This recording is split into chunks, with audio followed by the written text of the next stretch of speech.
Hello, this is Bill Cherkasky from Dark in the Park, and at the beginning of November, myself, my son and daughter, and my brother Seth and his girlfriend Britt took a trip to Pennhurst Asylum, which is a haunted attraction in Spring City, Pennsylvania, not too far from the King of Prussia area.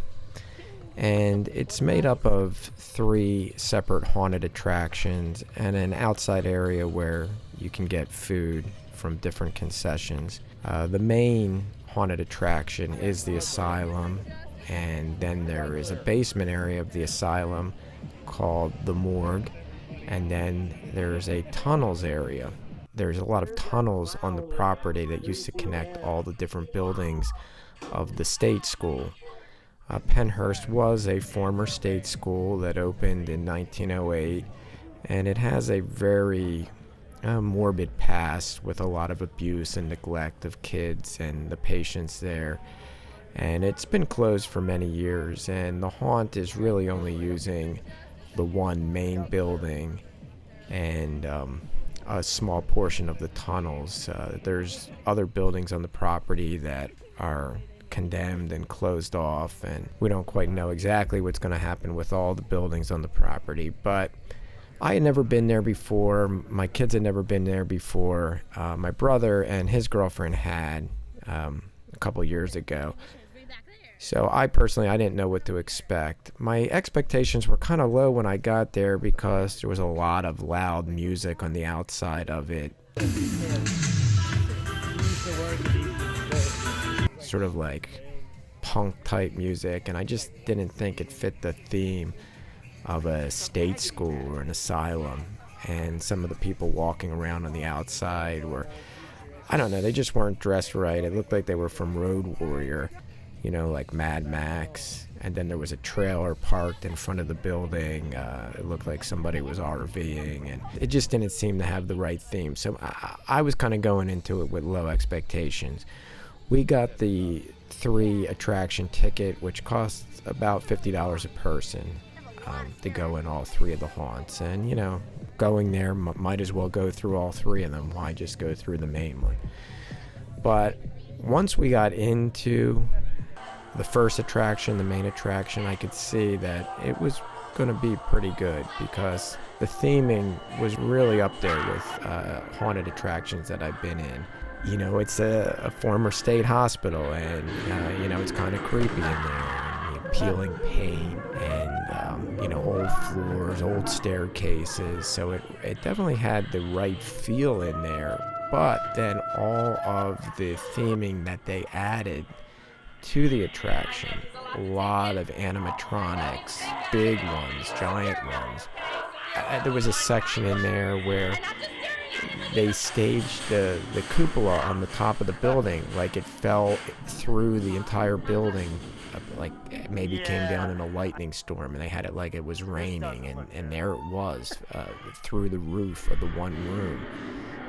With incredible detail. A lot of people working in there, jumping out, and in good makeup and good costuming.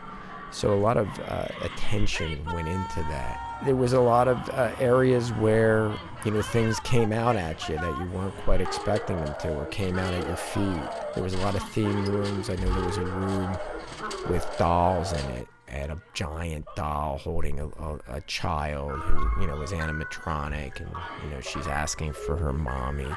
There was a Stranger Things area where it was sort of like you were in the Upside Down. It was really pretty long. The main building, the asylum building, was a pretty good length. That you went up a flight of stairs, went up on the 2nd floor, and then you came back down, and there was a significant area on the downstairs, and then, you know, a pretty good ending to it. And then you came outside for a little bit, and they took you around the building into a door that went into the basement.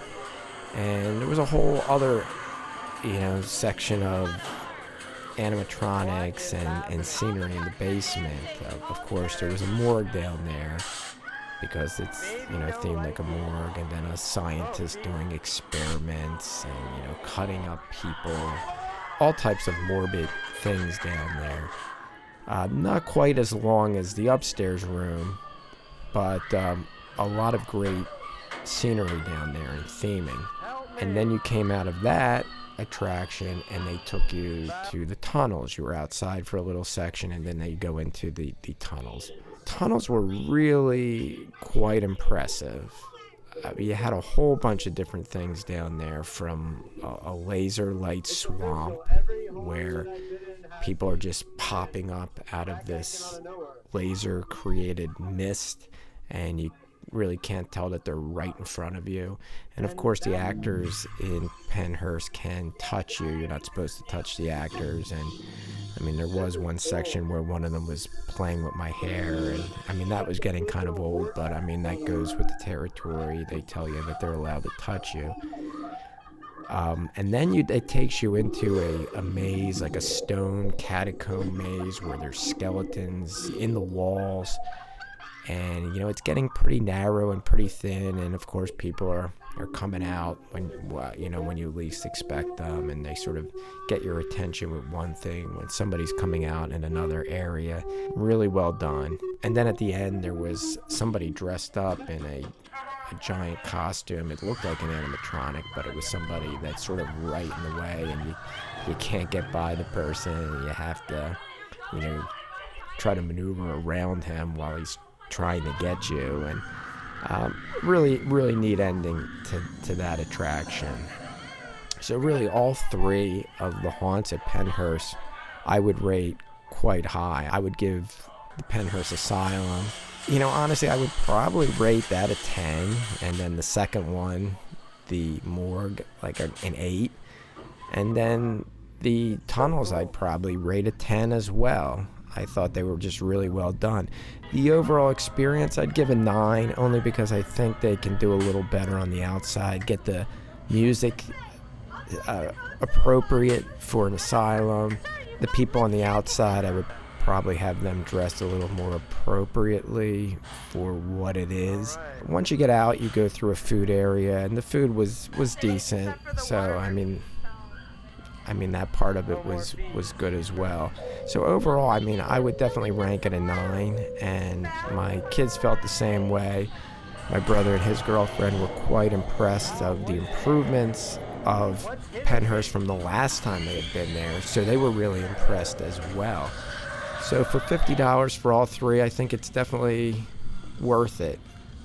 We didn't really have to wait in lines when we were there because we went after Halloween. It was November 4th. It was, I believe, the last weekend before they closed up. I don't know how busy it would be before Halloween. I heard that there was some long waits leading up to Halloween. But once again, it's a great experience, so I would say it's worth the wait. So next year at Halloween, make your way to Pennhurst. You won't be disappointed.